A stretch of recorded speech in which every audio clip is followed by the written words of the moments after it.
Sometimes in politics, the best side to pick in an argument is not to pick a side at all. And I don't say this as some sort of armchair enlightened centrist who spends too much time on the internet. I say this as someone with practical experience. You see, I'm the son of a serving diplomat with a special passport and everything. I might not be an actual representative of my nation, as in a civil servant, but I am a representative of my nation in some small context. This means that whenever I voice my political opinions, whenever I state something, I have to be very careful about what I say and who I back, because my behavior reflects on a whole lot more than just myself.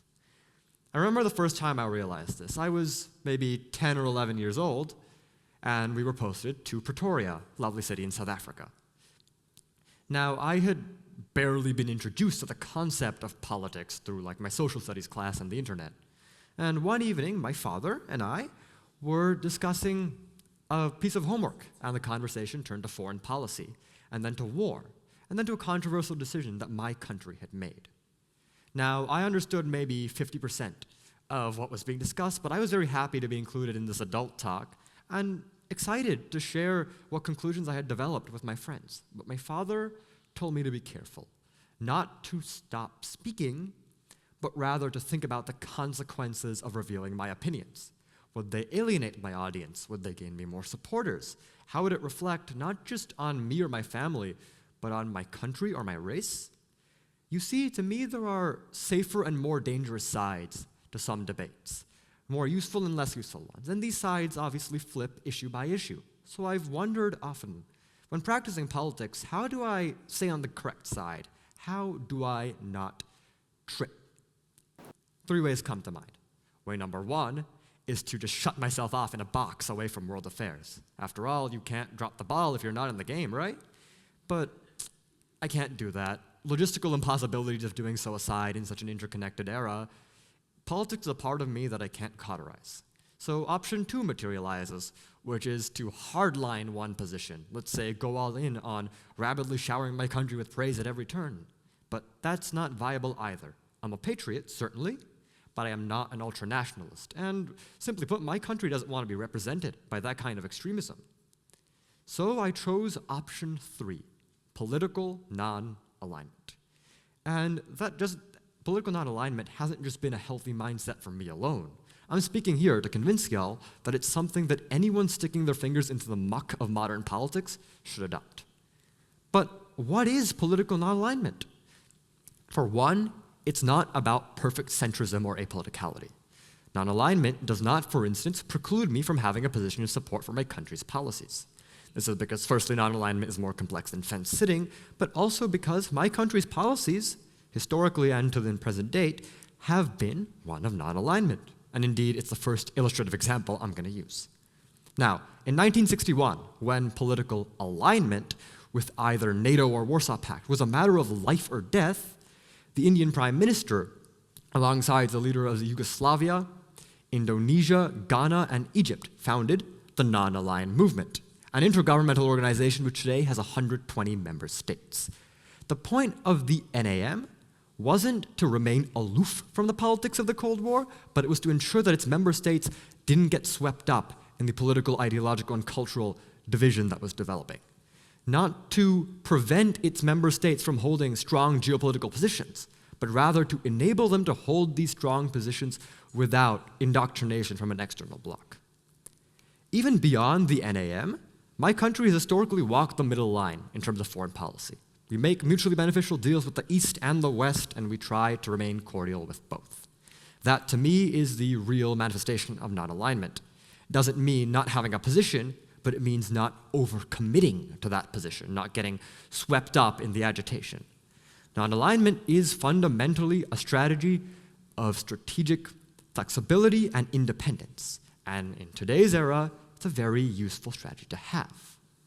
Now, in the foreign policy sphere, we have this term called cocktail diplomacy. It refers to the diplomacy that goes on between the televised press conferences and the big summits.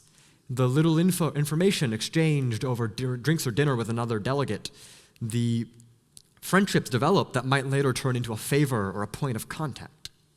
It sounds fancy, but honestly, it's just networking under a different name, and it's something that we as social animals do every day. Every day, we humans engage in interactions and build connections for personal gain, emotional fulfillment. And in these interactions, every word we say, every opinion we voice, even if that motive is innocent or naive, has some sort of tactical motive.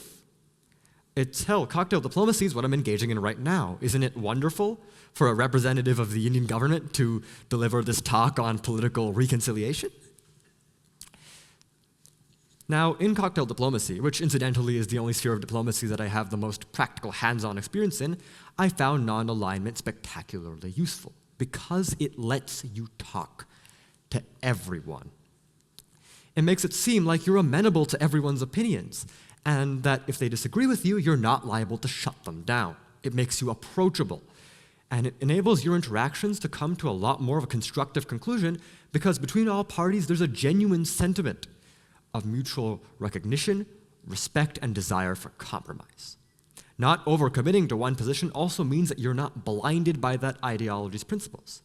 And when you look beyond the party line, you'll often find that the people your ideology of choice told you to hate and fear because they're different or they're wrong aren't so bad after all, and in fact might have a thread of commonality that you can leverage. Put simply, non-alignment fosters empathy and counters radicalization. The fact of the matter is, in politics, your ideas and objectives don't exist in a vacuum. If you want to turn concept into policy, if you want to actually implement something, especially in a democracy where consensus building is the governing norm, then you have to account for everyone in society, even the people you don't necessarily agree with. Hardlining one position, in politics or in your social life, will alienate as many as you convince. Non-alignment gives you that much more strategic flexibility on who you ally with and what objectives you pursue. Now, from what I've said about non-alignment, it might all sound a little bit self-centered, cowardly even. As a non-aligned person, what do you do when a situation arises where you have to dig your heels in and take a stance? For instance, when fighting injustice or oppression or corruption. Well, non-alignment is about self-interest, but that doesn't mean that you don't fight these grand moral battles. That means you fight them pragmatically and you fight them on your own terms. Take the example of one of the non-aligned movement's most famous leaders, South African President Nelson Mandela. Non-alignment is what helped Mandela lead his country out of apartheid without the terrible bloodshed that a race war would have caused. Mandela was by no means a neutral or apolitical man. He held very strong and very justified views on black liberation and a multicultural Africa. But he also knew that he couldn't push those views to the complete exclusion of the white community, because doing so wouldn't serve his objectives, it would spark a civil war. So he did not the aggressive thing, not the neutral thing, but the conciliatory thing. And he told the armed wing of his own party to stand down, to wait. And he invited General Constant Viljoen, the decorated war hero and the leader of one of the largest white militias in the country, to have a cup of tea. And they sat down in a charming South African farm, and they talked, and they found that their shared love for country superseded any racial compunctions they might have had. Now, some credit must be given to General Viljoen as well in this circumstance, because he was willing to sit down and talk. He was willing to hear out a man who he had hunted as a terrorist for most of his career. Not all men are like that. Not all people are willing to listen to reason. And indeed, in the case of South Africa even, despite this groundbreaking diplomacy that occurred, there were still riots and arrests when apartheid fell. But in the end, it's Mandela's strategic flexibility that enabled cooler heads to prevail. In a world where we are increasingly pushed to take sides, non-alignment pushes you above. It's not about apathy, but it's about navigating complexity with pragmatic compassion. One of my favorite poets, Rudyard Kipling, who incidentally was quite inspired by my home country, said it far better than I ever could. If you can walk with crowds, but keep your virtue, talk with kings, nor lose the common touch. If neither foes nor loving friends can hurt you, if all walk with you, but none too much, yours is the earth, and everything in it.